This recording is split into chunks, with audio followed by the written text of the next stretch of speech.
2 years, 8 months and 28 days. And I've got to say that as I step off the bus for what could be the last time spent as sitting in your boss supermarket queues, etc. And I have to say though, it's only today that I'm glad to be leaving. I really will miss the when Santa. You're listening to truthconduit.com with Chris McMillan. Hey everybody, Chris McMillan here, and this is episode 17 of truthconduit.com, and I have interviewed Pete Quinones of the Free Man Beyond the Wall podcast. We had a very good conversation. I think it was my first time to actually interact with him, and I reached out to him, and I was happy that he responded, and we had a good chat about a variety of topics. I was not in my normal place for this episode. I was doing some Christmas events at family members' houses, and my stepdad Rick, he works a lot in radio, so he let me use his back studio. And because he works in radio and does a lot of broadcasting, it's only audio. So while it was a fantastic room with all the equipment for microphones, audio equipment, and everything you could imagine for, it was even soundproofed, but it wasn't very good for lighting. I couldn't get the lighting. So the lighting's not great. My image is a bit grainy. I should think about investing in a new camera. Yeah, that might be a good idea. But in the meantime, it doesn't really matter. The content is what matters, and I particularly encourage everyone again to look into the links.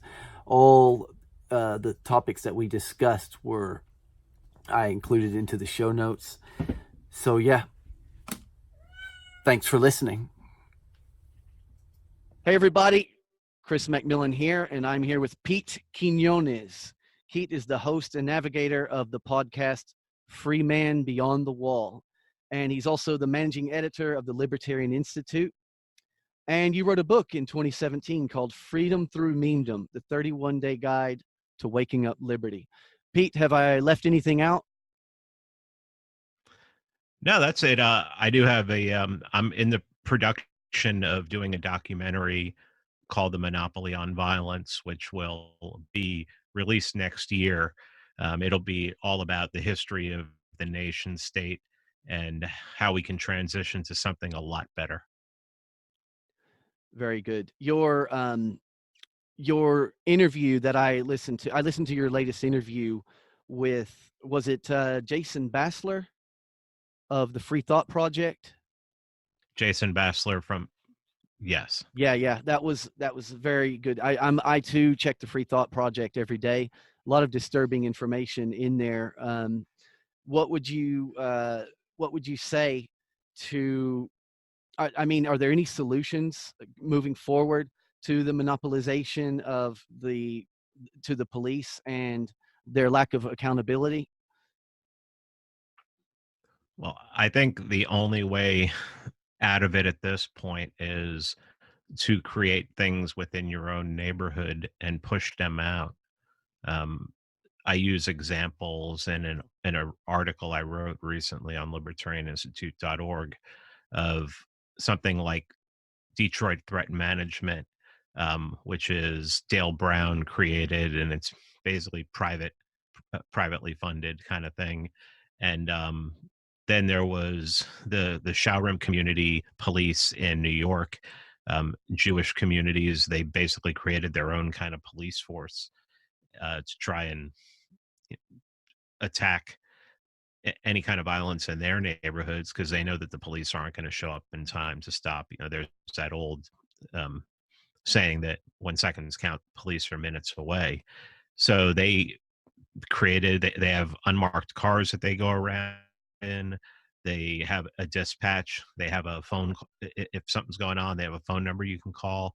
And in many cases, they're there before the police, and they stop crimes before the police do. So, they've taken it into their own hands to try to solve a problem that government has created. And, I think those are Also, I've been lobbying for a couple years now that there's the police should operate in two ways. One, they should be like the fire department. They shouldn't be roaming around. They should be in a building, and they should only come when called. And two, they shouldn't have any rights that we don't. So that is, they can only use violence if they're being attacked, or if in defense of somebody else who's being attacked. So there's a lot of solutions out there. There just aren't enough people waking up to demand change. And when people wake up and demand change, people, the powers that be do listen, because if they don't, then it's just obvious tyranny. But if people want things, they can do it, especially on the local level. I don't care about the national level. I don't care about area code 202 anymore. All I care about is where I am, and trying to teach people that that's what they should be concentrating on. And what was it, you guys, you made a joke, but there was a sad, slight truth to it is, don't call the police, call a crackhead, you'll get better results. Well, I mean, yeah, for one, you're paying the crackhead directly. So if you pay him directly face to face, you can say, "Hey, look, this is what I need done." And in many cases, they'll probably do the job better. I told this story the other night on another show, that I had my bank account hacked, and in order to have insurance cover it and put everything back in there, I had to call the police and file a report. And I did. Later, I ran into the police officer who was there, and I asked him, said, "Has anything become of that?" And he's like, "Oh yeah, we know who did it and everything. They're a couple towns over." I said, "Well, did you arrest him?" He's like, "No, we're not allowed to do that." So it's like, well, what are you supposed to do? Write tickets? Just revenue generation? It doesn't make any sense. If that's if what we want the police for is to investigate crimes, there are private agencies who will do it for cheaper and do it better. It just doesn't work out when you're stealing money from people and paying people with that money who know that they would have to really screw up bad to get fired. And what's their motivation? A promotion. So I mean, yeah, self-interest does kick in, and should in most cases, but still, they're not on the side of good. I mean, the courts have, over and over again, Warren versus District of Columbia, Castle Rock versus Gonzalez, show that the police aren't there to protect us. They're there to protect the public. And if you look in legal dictionaries, you'll find real quick that public means government. Public schools are government schools. Public library is a government library. I mean, anything public, you can just switch it out with government. So, that's to serve and protect the public. Yeah, to serve and protect the government. They do the bidding of politicians. Politicians make laws, they enforce them. They're the politicians' bitches, for lack of a better term. Yeah, and what about guys like ourselves, speaking of the waking up process, what can we do? Just, make people aware of these issues, and social media is a big factor. And I know you had trouble with Facebook recently. What happened with that? I got a 30-day suspension off of Facebook. I have no idea why. And they didn't explain it. They didn't give any kind of explanation at all. So, I 30 days off.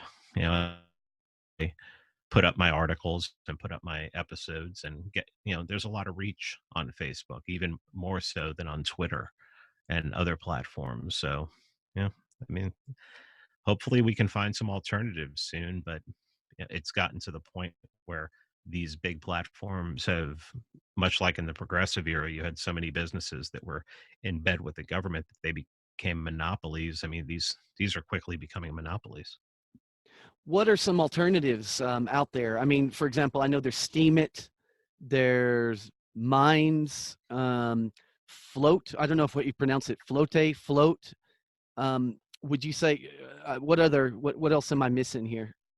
The only one that I post to anymore, besides the big ones, is Steam It. I was a proponent of mines, but that was on the belief that mines would completely move to the blockchain and get off the web and become decentralized, but it doesn't look like they're in any hurry to do that. Um, Steam it, yeah, I mean, it's I just like it because there's a lot of good people on there. So, I mean, until I know there's decentralized things out there, but they're just they don't have any reach whatsoever. So, if I'm going to if my goal is to put a message out there, normies or people who are on the edge can hear, they're not on Minds or other places like that. They're on Facebook, they're on Twitter. So and that's where for even though it's a pain, then but that's where I still concentrate my efforts. What about BitChute? BitChute's fine. I my episodes automatically go to BitChute. I don't really pay any attention to BitChute. So when I upload my episodes and they go to YouTube, they automatically generate to YouTube. They also automatically generate to BitChute, but I don't really pay any attention to BitChute at all. I've taken to I was doing my live streams through Skype and then sending them over to YouTube, but now we're doing Zoom webinars through Zoom, and that's very private. You're on a private platform and everything. So takes away from Google, the monster that is Google. Yeah. Monster, Amazon, Facebook, they're all connected. Have you seen James Corbett? He plays in a rock band, and did you manage to catch his song about leaving YouTube and heading on over to BitChute? I haven't heard that yet. No. Yeah, it's great, and Corbett's there singing, and they're a good band, yeah. But the name of the song is "Screw YouTube," so it's pretty good. Yeah, yeah. The the social media aspect is. I was shocked to hear how many followers that the Free Thought Project, lost when they got axed, along with Kerry Wedler and a lot of other heavy hitters. And it's a purge of information. I mean, it's the modern day book burning, isn't it, Pete? Well, one of the reasons why I abandoned Mines was not only the whole, the fact that it doesn't look like they're going to go decentralized, which I had the CEO Bill Ottman on my show, and he talked about that. But we're over a year later, and it used to be that you could take as many tokens as you want and use them to promote your posts. I used to put up my episodes and then I'd say, okay, I'm going to use 5 tokens to get 5,000 extra views on this post. Well, they changed that to now that you can only do that once a day. And I'm of the opinion that, you just can't stop information all at once. People will freak out. So you have to slow it down. So I have to ask the question, is that why Minds did that? Is mine, Bill went on Joe Rogan. It's a lot of people come off of Joe Rogan and become very popular and everything, and I wonder if they get phone calls, and I I mean, conspiracy. It's complete conspiracy theory, but Yeah, I know what you mean. the Is Joe Rogan, is he alternative even more? It is a bit suspicious, but nonetheless, he gets a lot of well, massive following. well, if you remember, Joe Rogan back in the aughts was a big proponent of the moon landing was faked, and he had a chance. When he made his switch was right around the time that Neil deGrasse Tyson came onto his show, and that was a big get for him because that was a big having Tyson on there. And you have to wonder if some quid pro quo, to use a popular a contemporary popular term, was done, to shut up about all this stuff. You're going to interview these people. And, if you have someone who comes on who's controversial, like Edward Snowden, you're not going to ask him any questions. You're just going to let him talk. You're not going to ask any penetrating questions. You're not going to challenge him. You're not going to, you're not going to get in his face like he did Larry Sharp. I mean, the guy who ran for governor of New York as a libertarian had no chance of winning, who Joe Rogan attacked and went after and, tried to tear every one of his arguments down.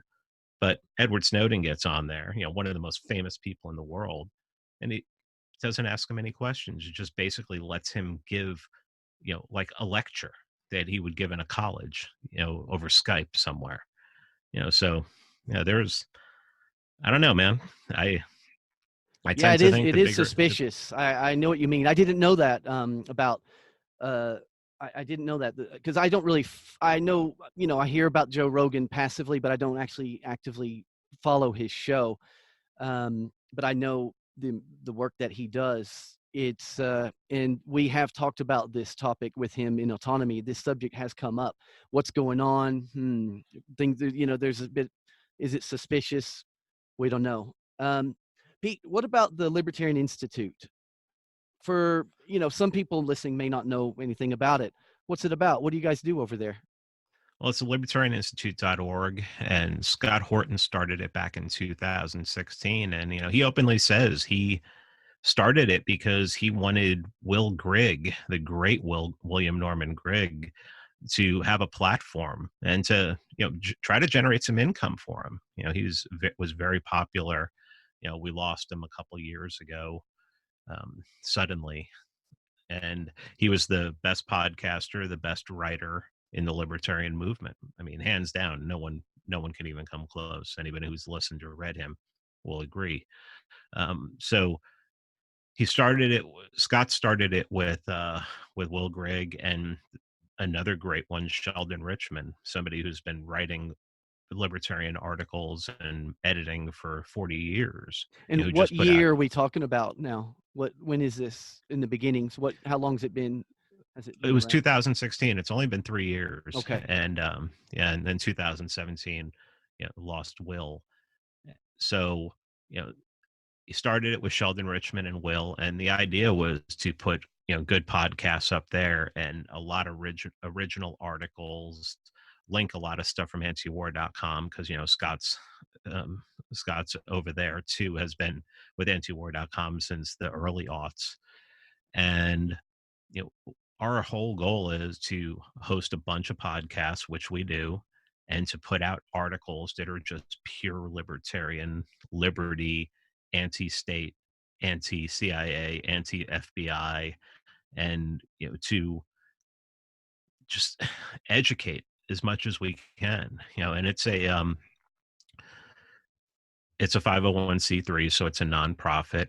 So I was asked by Scott earlier this year, to come on as the managing editor, because there really wasn't a managing editor since Will left.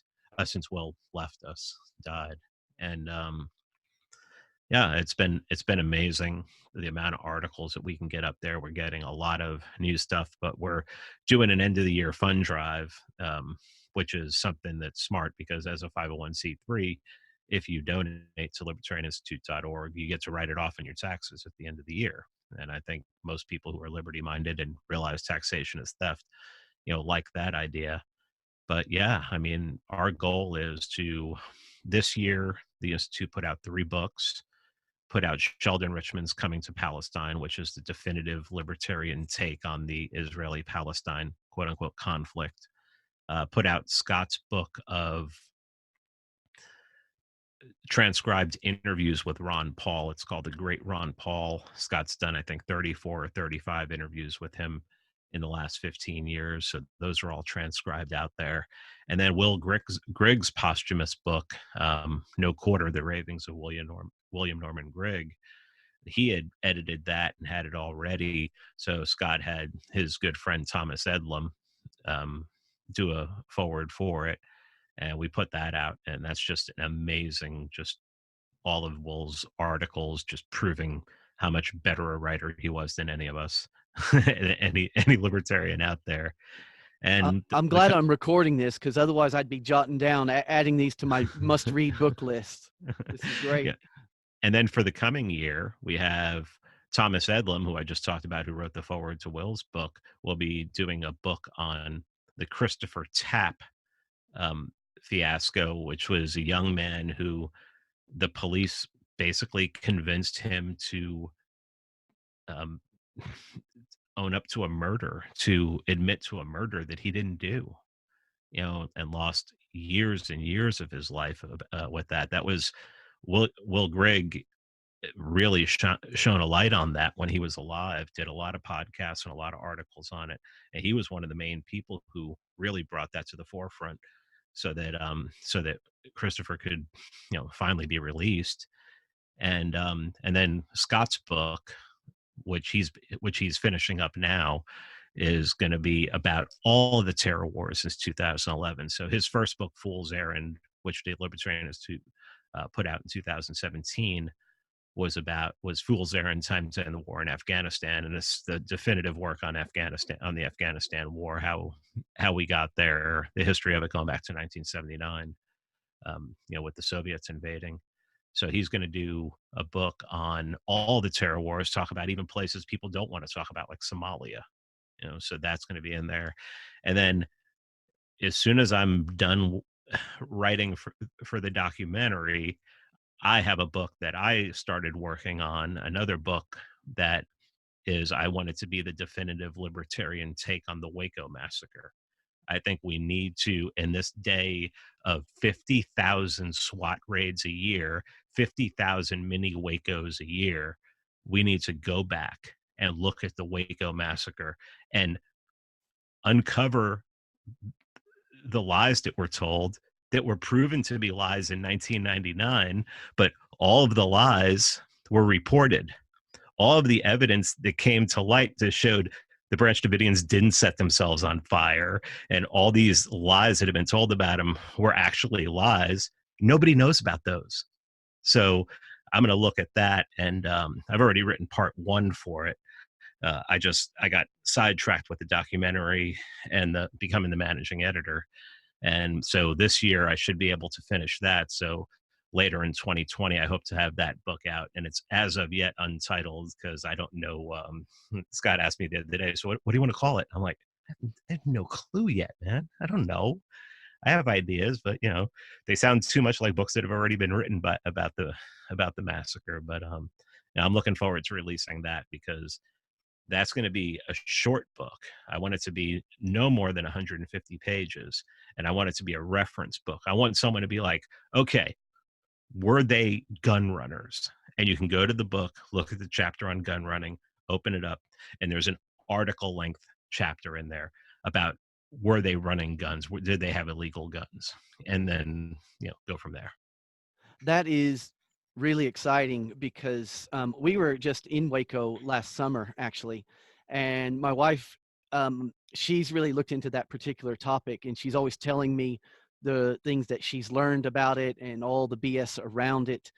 Knowing that this book's coming out, that's exciting. I'm really looking forward to it, Pete. As soon as it's out, you let us know. Well, ask her if she really wants a lot of information on it. Excuse me. Go to episode 227 and 228 of my podcast, and I interviewed David Thibodeau, who's one of the 9 survivors. And it's the only 2-part podcast I've ever done, because we went over 2 hours. We went almost 3 hours, so I had to split it up. And he tells the whole story of what happened, how he got there, how he was raised, where he was raised, how he ended up there. And he tells about the day of the raid that the ATF shot first. They went there to kill those people. And it's a really good interview. And I actually, in the book, the parts of the book I've already written, I actually use that podcast as a reference. I will definitely check that out and drop it into the show notes for this interview as well. Pretty much everything that you mention, everybody you mention, I try to add a link to it to anyone who goes and watches it, and then they can do their own research. That is exciting. You kind of nipped that in the bud. I was going to ask you your plans and predictions for 2020 at the end of our talk here, but I'll save that for later. But you've got the documentary and your book. Those are the 2 main projects going on at the moment. I mean, what else? Yeah, but I don't discount the fact that that 2020 is going to be an absolute circus. So, that I'm looking forward to. I'm looking forward to seeing more and more the American culture or the American people splitting up and, becoming more polarized, because I think that's the only way we're going to have any kind of real chance at liberty in this lifetime, is if we start making this thing smaller. 320, one person elected to rule over, and literally rule over 327 million people, is an anachronism. You Yeah, should you should be worried more about, you and your neighbors should be worried more about each other and protecting each other and getting along, um, and whatever you want, concept you want to say, love each other or whatever, than people that are 3,000 miles away, who you're just a walking annuity that they steal from on a monthly basis, so that they can fund their pet projects and make themselves rich. absolutely. I absolutely agree. And yeah, it's going to be a circus. I'm a bit nervous about 2020, but at the same time, bring it on. We're in the autonomy class. We're all learning a lot of skills and getting things done to better ourselves and become more autonomous individuals. So I feel a bit more confident than I would had I not gotten involved in all this. But at the same time, yeah, it's gonna be crazy. So brace ourselves for the worst, hope for the best, and just keep pushing forward and keeping our eyes open. The um, I wanted to talk to you a bit about terminology. You've got libertarianism, voluntarism, agorism, and anarchy. Are there any differences in these terms? Are they pretty much one and the same? They all agree that everything should be done on a voluntary basis. What do you, any thoughts on that? Well, just the term libertarian could be taken two ways. You could have a capital L libertarian, that's a member of the Libertarian Party who, obviously believes in political solutions. I am a member of the Libertarian Party, but not, I don't believe in political solutions on a national scale. I think the only real political solutions that you can do is like in your town, is, you know, maybe, like Michael Heiss recently did in his town, I think in Norristown, Pennsylvania, where he basically went to the sheriff and asked the sheriff, he's like, hey, we should really decriminalize weed in this town. And he's like, sure, draw something up and we'll do it. And, I mean, so you can, because you can talk face to face with people, you can actually do change on the, foster change on the local level. But as far as, the 202 area code, I mean, I agree with Michael Bolton from the 10th Amendment Center, is just forget that it exists and just concentrate on everything. So to me, the Libertarian Party, being a member of the Libertarian Party, is about putting out a national candidate who, has a great message, a message of liberty, small L libertarian message, and on the local level, work at decentralization and nullification, like Denver did, having shrooms legalized there and decriminalized there. So then voluntarist is people who believe that all interactions should be voluntary. Even Ron Paul says that. And Ron Paul doesn't call himself an anarchist. An anarchist believes that there should be no government at all. Um, but a lot of people, different people, call themselves anarchists, including people who believe in socialism and communism. So you really have to define your terms there. But as the way I look at it is, in the kind of society that I would like to see, I'm going to be over here working with the people who believe in free markets. And but the people who don't believe in free markets are free to go somewhere and start their own commune, for lack of a better term. I mean, I don't think they're going to be very rich. I think they'll realize very quickly that they're going to be very poor, um, because you can't be insulated, and prices matter, and basic economics matters. But you know, I think that small L libertarian, voluntarist, anarchist, anarcho capitalist, I think we all can get along. I think we're all playing. We may not all be playing in the same stadium, but we're all in the same league. Yeah, that was a good explanation there.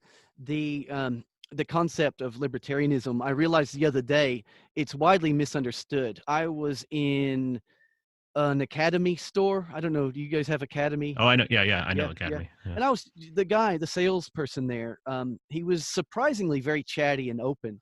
He was talking about because we were talking about camping equipment, and he mentioned the Boy Scouts, and then he very sarcastically was talking about, yeah, the Boy Scouts are no longer the Boy Scouts because these libertarians are making girls join in on the Boy Scouts. Yeah, and I said, okay, I know what you mean, but I don't think I'm pretty sure it wasn't the libertarians. In fact, they would probably fight for the opposite of that. Probably you were talking about, I don't know, the Democrats, or I think I said the word collectivists, and I don't know if he understood that when I said that, but it did make me realize that there's a lot of terminology out there that is very misunderstood, and that is part of the problem. Is um, because of there's a lot of misconceptions being bombasted on the average person every day from the TV, from the media. So it's important to keep the information, in line. But Well, just to clarify something you said there, I think the libertarian take on that would be the Boy Scouts should be allowed to do whatever they want as long as they're not harming anybody. So they should be allowed to exclude anyone they want, not only girls, but they should be allowed to exclude anyone, as long as they're not, hurting somebody's person or property. Um, yeah, yeah, I mean, that was probably, I don't even remember what group it was pushing for that, but yeah, that wasn't, libertarians would have been the first to say, hey, the Boy Scouts can do whatever the hell they want. They should have a choice. If they want to let girls in, fine. If they don't, fine. So exactly. Nobody has the right to enforce this. That goes to the whole trans movement. People they can be whatever they want to be. It doesn't matter. I don't have a problem with any of that. They want to call a he a she, and whatever they have, trans fluid, this and that. The problem is when they start forcing and punishing other people for offending them, for not agreeing with them, or even the perception that they don't agree. And they use the state to do that. And that is where the slippery slope really starts to get dangerous. yeah, I mean, as soon as my whole thing is once somebody gets the state involved to put their ideas forward, they have a bad idea. They have an idea that people don't want, and they need somebody with huge firepower in order to, make their try to make their idea popular. That's the whole idea. That is the market. The market takes care of all things. If people want something, they want it. If they don't, they don't. And that's why you give people a choice. And going back to voluntarism, you voluntarily choose to do what you want to do. Exactly. So, Pete, who were some of your early influences? Were you ever a statist and you made the slow transition to becoming a truly freedom, understanding the concepts of freedom? Where did, how did you get started? I mean, I grew up in New York City, so the state was always there. I I would say I was lucky that I grew up not respecting the cops. So that was like one thing. I mean, I know people who that's like one of the hardest things for people to break is their belief that the police are there to protect them and that the police are there to do a good job. And I mean that is when I get an email or when somebody tells me I used to really support the police and now I don't because I listened to your podcast or read an article, whatever, or read your book. That means a lot to me because police kill in 2015. Cato put out a study that said you're 8 times more likely to be killed by a cop than a radical Islamist. So, I mean, these are people you see all the time. And if you live in a small town and you went to high school with the sheriff and everything like that, that may be a different story, but that's not the story for the majority of people in the country. The majority of the people in the country are really under a tyrannical kind of police force where, I mean, and all police are tyrannical. If a cop tells you, stop, you have to stop because they will escalate it to killing you. And all because you basically disrespected them.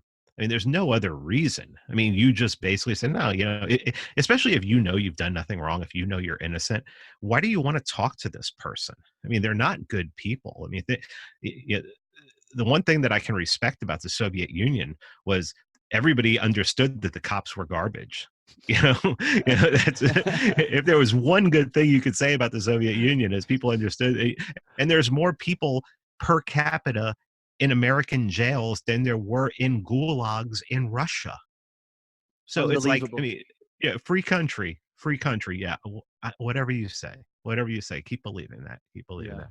So I grew up in New York, and after high school, I moved to South Florida, lived in the Fort Lauderdale area for a while. I was apolitical for, a very long time. Um, Around 9/11, I think a lot of people became political. Um, and I thought probably something might needed to be done, but I did understand right away that Afghanistan had nothing to do with it because I had already been told that, what 90% of the hijackers were from Saudi Arabia, so that made no sense to me. The whole Iraq thing made no sense to me, but I still had that thing in my mind, which is embarrassing now, that if you denigrate the war, you're not supporting the troops. And I wrestled with that for so long until 2007 when, and this is a common thing that a lot of libertarians and anarchists say, is you're watching a Republican debate, and this little guy I'd never heard of named Ron Paul stood up and said, they don't hate us because for our freedoms. They hate us because we're over there. And as soon as he said that and everyone else started attacking him, I knew from my experience, when I'm right and everyone else is wrong, they attack you. I was like, oh crap, he's right. And that sent me down the rabbit hole. Just I immediately started sending him money for his campaign. I got his book, Foreign Policy of Freedom, started reading that. He'd mentioned the Mises Institute. So I started ordering books from the Mises Institute. And, you know, for a good, I would say 3 years, 3.5 years there, that's all I did was study that. And then I took some time off and for about 5 years of soul searching and trying to figure out, where I really wanted to go with my life and everything. I was doing agorism at the time. I was working under the books. I would be under the table, off the books, um, doing some stuff that might be considered illegal to make money. And around 2015, I got offered a job with a large company, and it was just too much money, and the benefits were too good to say no. So I did that, went back on the books, and around 2016, I saw the choices were going to be Donald Trump or Bill Clinton.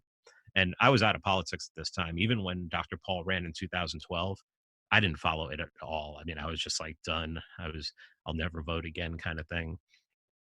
So why do I care?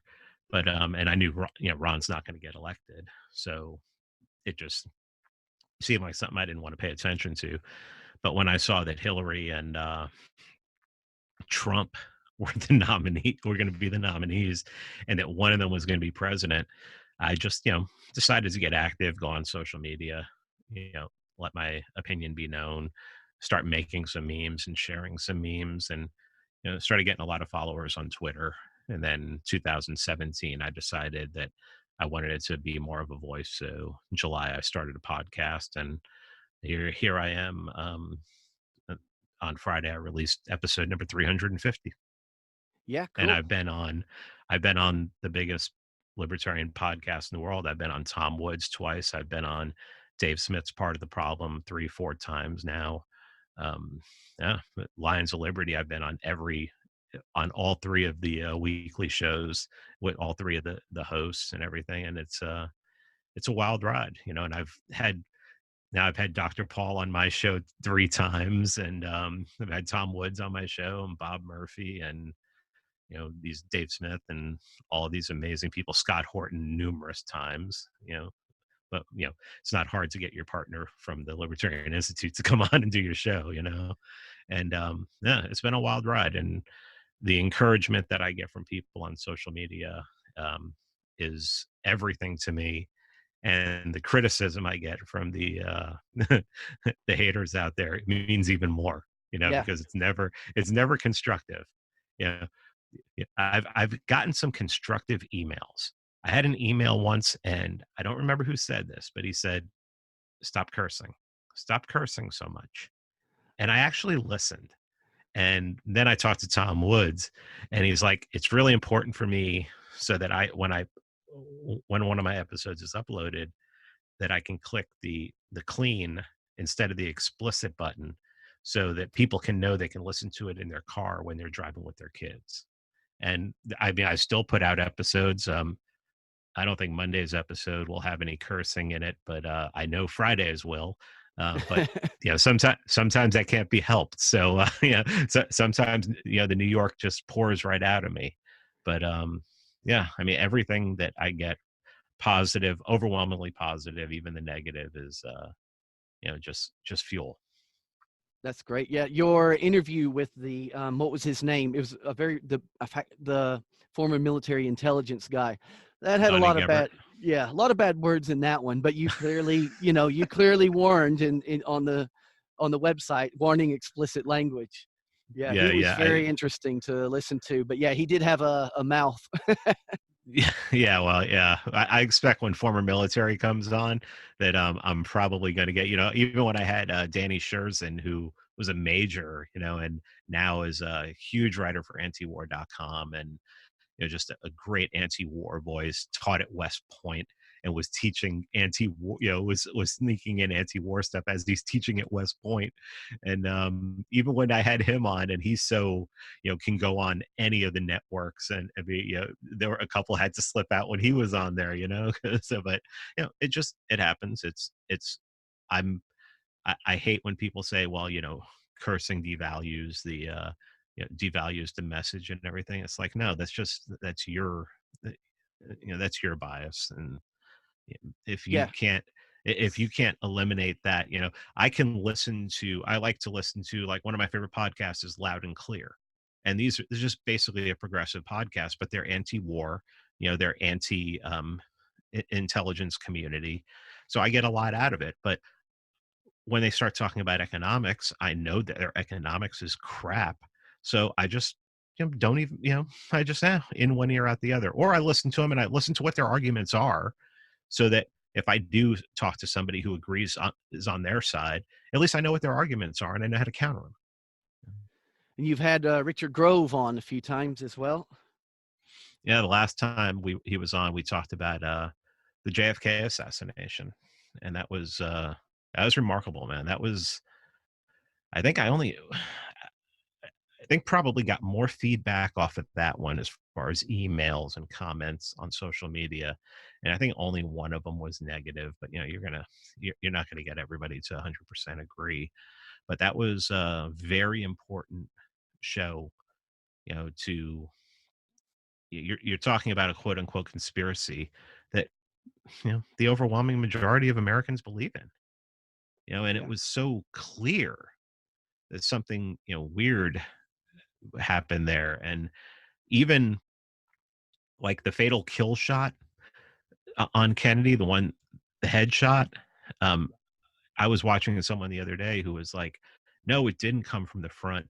It came from the back, but it didn't come from the book depository building. It came from somewhere else." So even people realize, it's like, eh, I think anyone who's still buying the official story on that one is just, maybe too far gone.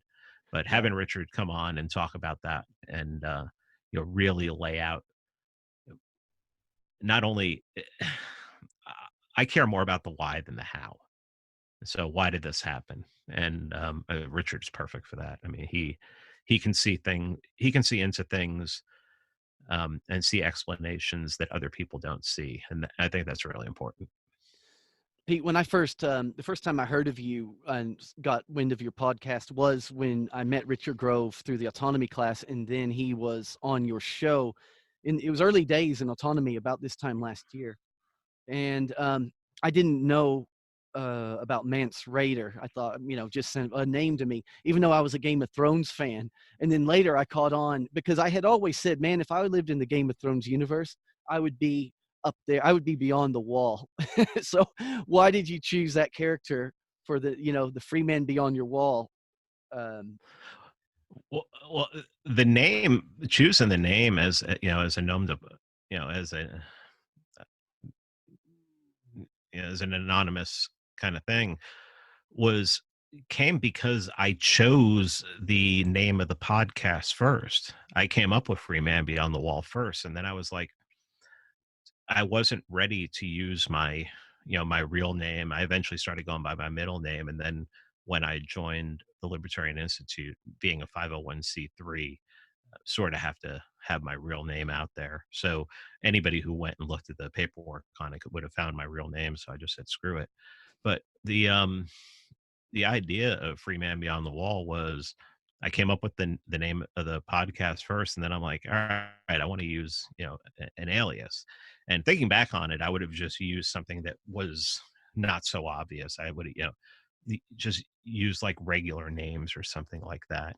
But I decided to use that because he just, even though he's not somebody who was averse to violence, um, and would initiate violence, I liked the idea that he was not ready to bow the knee to anyone, and I think that's important.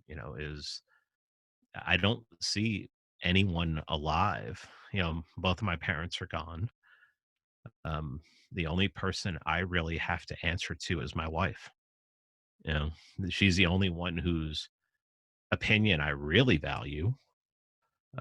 So yeah, I mean, it just he seemed like the kind of character who that was it. It was he wasn't going to bow the knee to anyone, and that's the way I feel. I mean, that's the way I live my life. I don't, yeah, he even lived if he lived freely and he had integrity, and he, like you said, he didn't take any crap off anybody.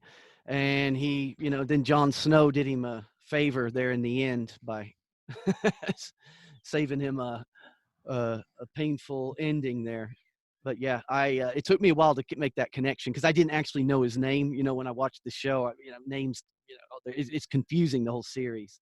But once I saw that, I said, "Ah, yeah, brilliant!" Because I had always said, that would be us beyond the wall, no doubt. The cold, I could handle the cold, absolutely. So, 2020, then you're going to be working on finishing up your documentary, and is that the main? You're going to get that done first. What's going on yeah, moving we ahead? have to get the doc. Well, we wanted to have the documentary out by March. I doubt that very seriously that's going to happen now. There was just there was a lot more than we bargained for that we needed to get done.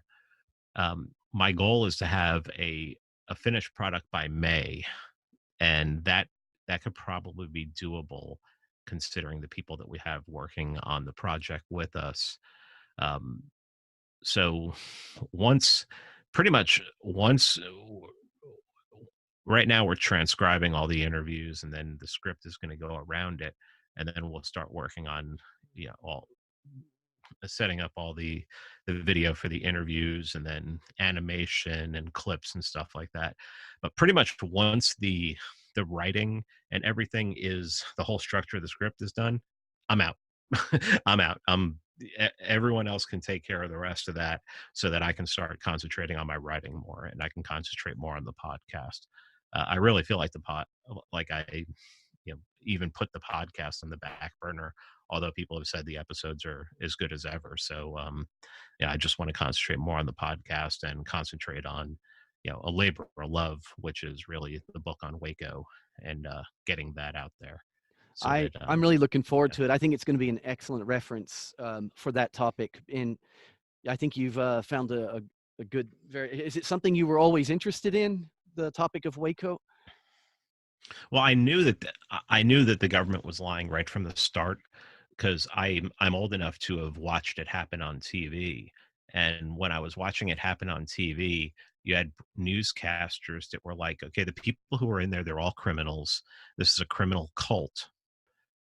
And the next day, they would be interviewing a Branch Davidian, like somebody, because there were a lot of Branch Davidians who weren't there on February 28th, 1993, when the ATF attacked.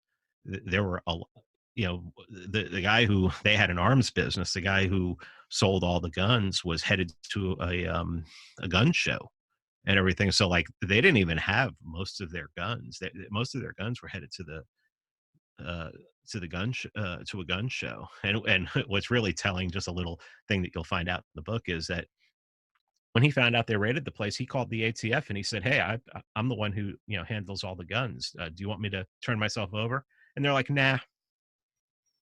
And it's like, well, why wouldn't you want? If when you read the search warrant, it's all about these guns and everything. Why wouldn't they want the guns? Yeah. But they told them no. So they were there for a different reason. But I watched it on TV and I knew there was something wrong. Um,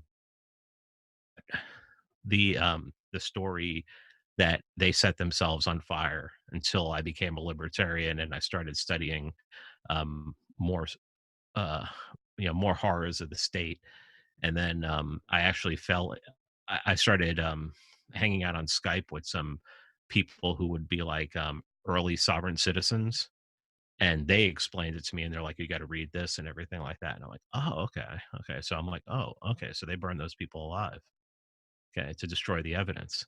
Oh, okay. So that's why they didn't let the fire trucks in, and that's why law enforcement, who's supposed to care about innocent people, didn't try to save anybody when it started burning. Oh, okay. So this all makes sense now. Everything. So yeah. So but in the last few years, especially, having a friendship with Scott Horton, he's from Austin, and that happened right up the road from him, and he remembers it, and he said that was like really one of his. He said it was one of his first like red pills, where he was just like, oh man, they just those guys, and he was one of the people who went up there when they rebuilt the place and donated his time to help rebuild it. So, yeah. Do I dare ask, when do you project to have it out? Oh, please don't do that to me. Anybody who's ever written anything, we'll be, on behalf of the autonomy class, we'll happily hold you accountable, Pete. Yeah, very good. Well, Pete, yeah, where does the time go? Yeah, I really appreciate you taking the time to talk to me today. Do you have any plugins then? I mean, I'm going to drop loads of links related to our conversation. What else? I mean, I put out 3 episodes of Free Man Be on the Wall, Monday, Wednesday, and Friday. Check them out. I mean, I have tomorrow is an episode with Daniel McAdams, the executive director of the Ron Paul Institute for Peace and Prosperity, who was formerly, um, worked with NGOs and was in Eastern Europe to see some of the color revolutions, some of the coups d'etats that happened. So we're going to have a conversation about color revolutions and coups d'etats, and then after about 15 minutes of that, we jump in and we start talking about a coup d'etat that's actually happening in the United States right now, and we start talking about we just jump off and start talking about the madness that is politics. And Wednesday, I haven't done an economics a show about economics in so long. So Professor Pierre Bieland, who's a Mises Institute fellow and associate professor of entrepreneurship at Oklahoma State University. So I'm going to have him on, and we're going to talk about some basics of economics, and that's always something that I enjoy, and we always get a lot of downloads over. Even though I always think the cop episodes are going to do better, and people just love the economics episodes. And then last night, for my supporters, we did a live stream with Sal the Agorist, who is, like myself, somebody who became pretty popular on social media by making and sharing memes. And he eventually started writing, has his own podcast, The Agora. And I actually, last time I was in New York, we went down to Chinatown and had a bite to eat and everything, and walked around Little Italy, just talking. And I had him on for a supporter exclusive Patreon, and some other people who do some support through PayPal and stuff like that. And we had an Ask Me Anything for him, and then Friday that's going to release, and we talk about everything from like the Civil War to cryptocurrency to agorism, and can agorism take down the state? How many people would have to do it? And gold and silver, and we just get in. We go all over the place, but it's a fun conversation. So And that'll be out Friday? yeah, that'll come out Friday. I'm That's looking gonna be forward to that a one. fun one. 'Cause I know Yeah, Sal. I follow his work. Yeah, he's a character. Yeah. yeah. Yeah. He's really cool. Yeah. Well, cool, Pete. Thank you very much for taking the time to talk to me today. And yeah, it's really nice to finally get to talk to you face to face. I wanted to ask you, you're going to be any plans in June? We got the Red Pill Expo, and apparently it's going to happen there in Jekyll Island. So maybe we'll see you there. Well, if they're doing it in Jekyll Island, there's a good chance I can make it over there. I'm going to be in May. Scott Horton is debating Bill Kristol in New York, and I have to go up there for that. And then the LP National Convention is also later in May, is Memorial Day weekend. So I'm gonna be in Austin for that. So I can try to make it. It depending on if I can. I'm still working a full-time job, so if I can get the time off, because I'm also planning in July to go back to Mises University again, because that's like my mecca. It's like my I have to make my pilgrimage to the Mises Institute at least once a year to go and bow down to the gods of economics. Yeah, cool, cool. When did you say is the LP in Austin? When is that? That's going to be a Memorial Day weekend. It's the 21st, May 21st through 26th, I want to say. Okay. I think it's Thursday through Monday of Memorial Day weekend. Oh, yeah, yeah. Maybe we can get a few autonomy students in that area and have a little meetup at some point. You never know. Badnarek's down there in Austin as well. Oh yeah. Scott says, Scott actually helped him with the 2004 run for president. So yeah, pretty cool. Yeah, I had the pleasure of getting to know him through autonomy. In fact, my wife and I were in Austin last summer. It was hot. I don't remember what month it was. I know it was hot, and we took Michael out for lunch. It was really nice to just hang out with him and spend that time with him. Well, Pete, I'll let you go. Again, great talking to you. Appreciate it. No problem. Thanks, man. You've been listening to truthconduit.com with Chris McMillan. Go to the subscribe page and sign up to get notifications of the latest posts.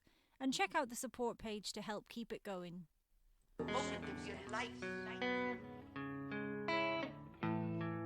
Yeah, I've got a friend in Jesus Christ.